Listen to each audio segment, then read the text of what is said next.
Very true. So you have like a segment that you're going to be doing? Yes, I do, on Thursday mornings at 10. Awesome. Very good. When we talk about money, what, in your opinion, is the biggest area that people seem to fail in? We don't save enough money, Okay, lack of savings. lack of savings, and lack of financial education. We don't understand how money works. Because you don't have to have a lot of money to get a lot of money.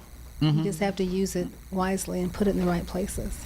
And then people also have a misnomer about the amount of money, because there are people out there that say, I want $100,000.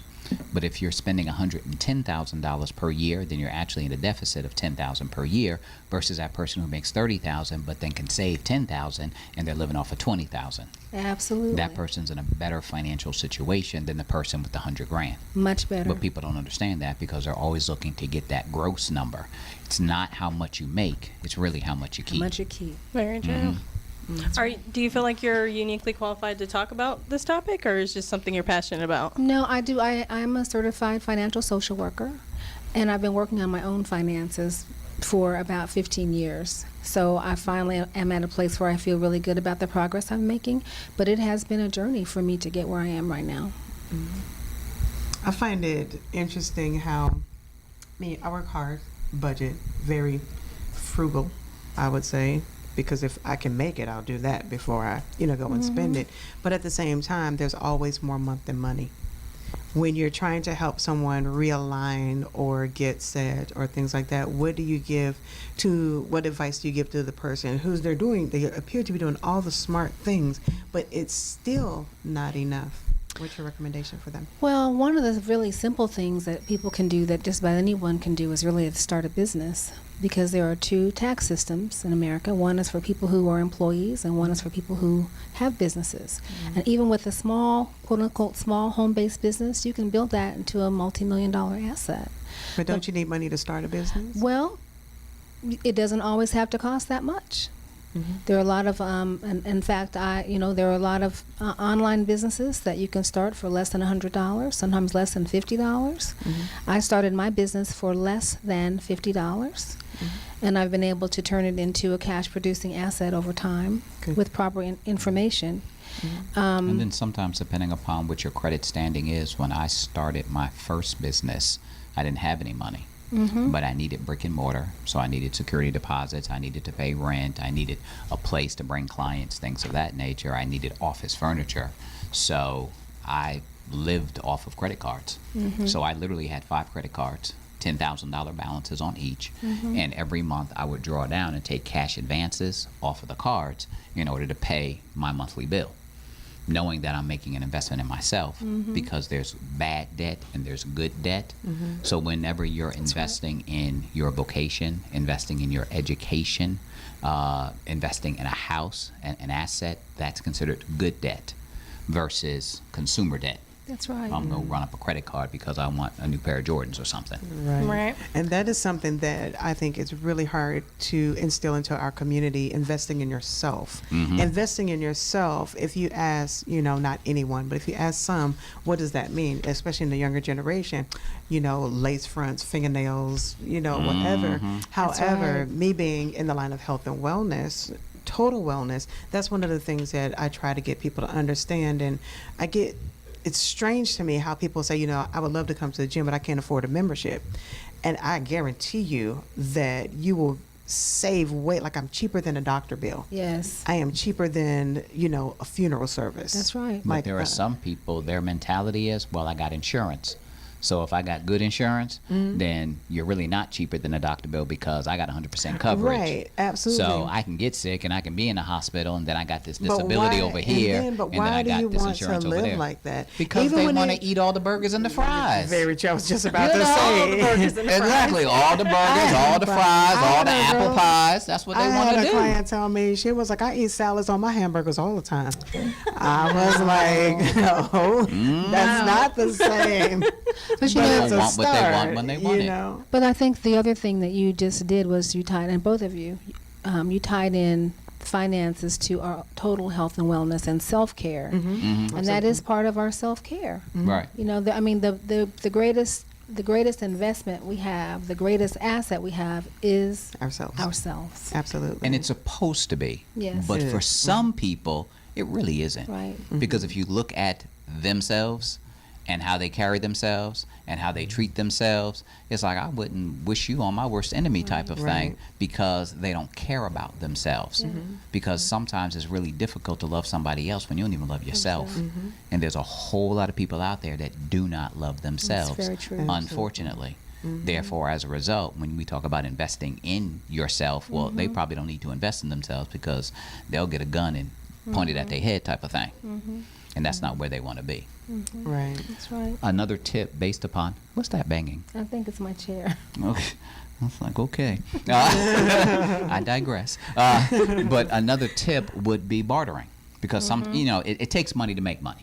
And sometimes if a person doesn't have money, then you have to look inwardly to find out what it is that you have, how valuable it is, and what could I do to offer it to somebody else that has something that I need. Right. So now you do bartering. Hey, well, you give me a logo and I'll give you this. Or hey, you give me a website and I give you that. Or hey, I need. So you build your business, your empire that way to start off with, if you don't have a lot of cash. Right. You just surround yourself with people that provide services that you need. Well, And you can't be afraid to ask for them either. No. And that's what I found a lot have of to be people are outgoing and scared just about. ask. They're scared of the ask.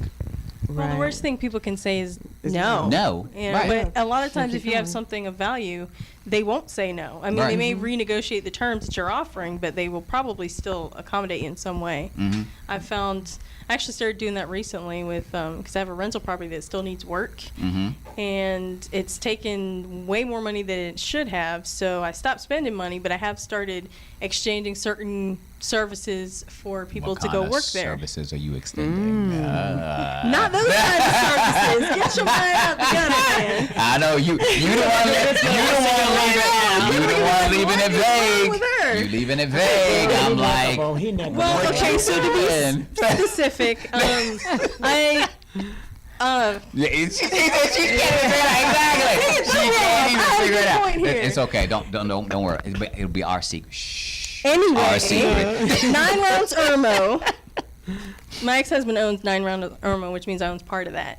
And so he has. Say that again now. My ex-husband owns 9 Rounds Irmo. What is that? It's a gym. It's like a circuit workout. It's 30 minutes. It's very intense. And that's your And- ex-husband. Yes. I'm just trying to figure out how Not you legally, tie but yes, in. yes. How you tie into that. Well, we're still legally married. Oh, okay. So what he Okay. owns, They're I own. separated, but yeah. And Okay, I okay, have all right. a property that I've been working on.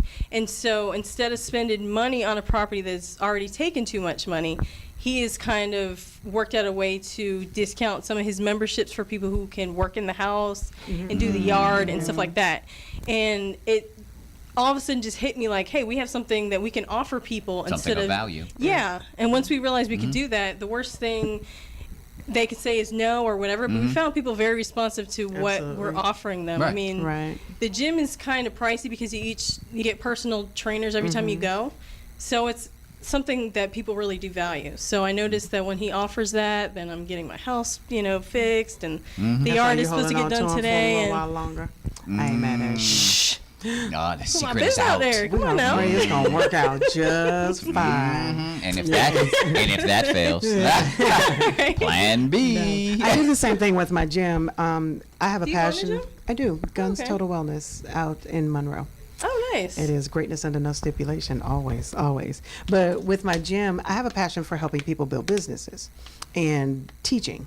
So one of the things that I've done is I've given my gym as a platform to new fitness instructors and given them an opportunity to come in. We'll do a 30-day where they can sub for me or fill in or something like that, rent free, but they're trying to build their business. So I give them, my promotional platform, my marketing platform, my contacts and things like that, but they have to invest and they have to do the work. They have to be there. And if they're not producing, when they produce fruit, I get fruit. Now, how do you how do you share your marketing platform? What do you do? I have all social media outlets. I have WDRB, the voice of the community. We are not your typical gym. It is not your goals, your Anytime Fitness, your 9 miles, or anything. When we do a boot camp, it does involve financial wellness. It involves mental wellness. We have speakers that come in, neuromuscular therapists, massage therapists, meditate. I mean, it is a total encompassing. I do cooking classes. Wonderful. It is a handheld process. I'm a big girl gone thin, and it was literally me reinventing my journey for others to educate them. And I could give you all the burpees in the world and make you eat all the kale you want, but if it's your finances that causes you to do this emotional eating, if it's a poor relationship that pushes you into inappropriate late night eating and, you know, whatever the insanity may be, then I really haven't helped you. So when I bring other trainers or other fitness instructors into that environment, it gives the existing clients something beyond my capabilities. I am not a yoga instructor, nor do I want to be. I like taking yoga, but it's not a practice that I'm interested in, you know, spending the man hours to learn. But it benefits me as well as my clients when I allow someone to come in and use our space, almost like an internship, you know, but at the same time, they can build their business. At the end of their 30 or 60-day trial, they can either pay rent and maintain those same hours or become an employee of Guns Total Wellness. And then I just pay them directly. That's amazing. Great. So especially it's the boot camp thing, because I mean, I've had times where, you know, my weight goes up and down, and I do think that it's like a whole, it's not just going to the gym and eating well, it's a whole Absolutely. mentality thing that you have to cultivate to It keep is. yourself healthy overall. It is. And I think if I had something like that, that I would have, got you, you know, girl. all right, now I'm gonna hold you to it. I'm telling you. I really do think that paint would have your made all the house when I difference, get you know, Right. especially when you're doing it by yourself too. I mean, when you have a community and you feel like you're part of something Absolutely. bigger, you're not just Right. doing it yourself. You have other people that are kind of looking out for you, and you're kind of being And it held is. accountable. I It feel like is. so. And with good our idea. gym, we're such a family to the point to where we go to each other's graduations. One of our clients, she was taken 5 shots of insulin, lost all her weight, was off the insulin, but then she brought her daughter in. So for about 4 months, her daughter worked out with us, getting ready for her quinceañera. So everybody load up like, hey, she made it. So you've got your gym family there at your quinceañera. Like, it's not, it sounds bad, but I like when bad things happen to good people in our presence because we're there with you. It's going to happen. You know, it's not always man-made disasters. Sometimes it's just natural disasters. But when you're alone, it's hard. But when you've got a gym that's not just your jumping jack friends, Yeah. but we're out there together, you know, we do community events together, we network together. When I go, they go. That's great. When they're doing, you know, we're all out there supporting in some way, shape, form, or fashion. So Right, with that's why leadership. we're small, and it's intended to be that way because you can't always have, then it becomes a church. Yeah. When you get it so large, and God will grow it in his own season and in his own time, but the miracles of transformation that's happening there. I lost my weight in a war zone. I literally knew that I was almost 200 pounds, and I knew that I needed to lose the weight because my bodyguards, like, I thought about, I am putting their life at risk because I'm too big to run in the event of, you know, an attack. Like, I had a lot of extra meat. They gave me this little bitty vest. And it was like, you know, here's a bulletproof vest, but I need a side-proof and a gut-proof vest and a back-proof vest. Like, yeah, this is as big as it comes. Like, I need a little more. And to have people who literally signed up to protect me, I realized that I put them in harm's way by the way that I maintain my own health. So I learned how to work through bombings and attacks and how not to eat inappropriate. Like, I didn't have a gym, I didn't have a trainer.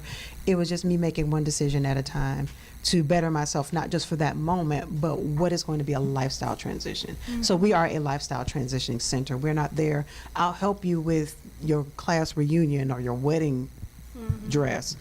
But I want to give you goes something further that's than that. real. Yeah. Like, what does your schedule look like? Like, I'm not going to tell you that you have to be there, you know, every morning and you work mornings. You know, what can you do at the rate you need to do it? That's great.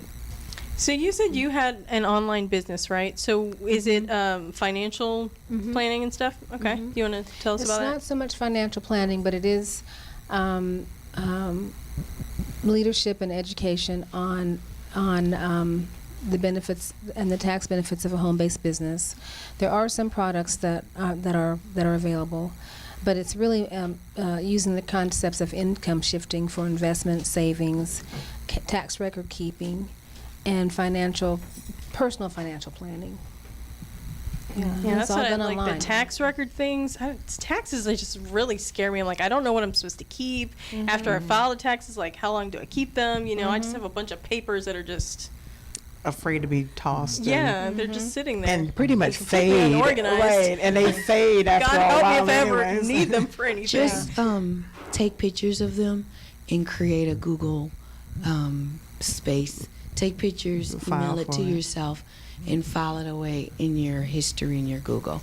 Thank you. I never thought about that. I talked to a couple, I guess, CPAs, and that's what they suggest now. And the IRS will take those as per. Awesome. And also keep detailed records in your appointment book, because they will go through that. They will also consider that a record. Okay. Thank you. See, so much information that you I can know, learn. yes. Every day, Helping learning something you new. profit and grow in all areas of life and living. That's why I do know about the notes, like even just in, you know, whatever incident you have, because I used to lease apartments and they tell you no matter what happens, write down what the person said, because at least you'll have a record of what they said and, you know, the date and whatever, just be as detailed as possible, and then that will serve as something, you know, you'll have some type of record of whatever incident. So I have to work on being more detailed with my stuff, but I at least write something down. Okay, this happened this day, even if it's not all that detailed. She So said something.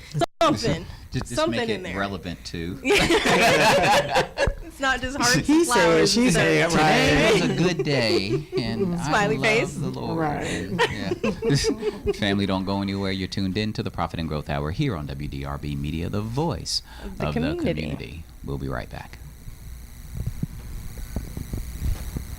Are we always supposed to was I supposed to let you do that on your own, the voice of the community? I was sleeping on Oh, okay. I just making sure I wasn't messing up in your space. Bus on. Bus on. This is my first one. Excited.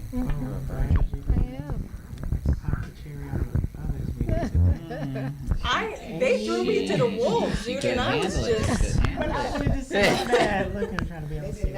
know. I was like, where is the person who was in here before? I didn't get this calm, cool. I got crazy.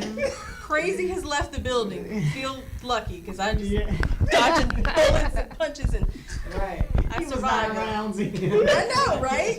Throwing elbows. 9 rounds. I'm all right though. I survived. Her rap calmed him. It was like swaddling. Okay.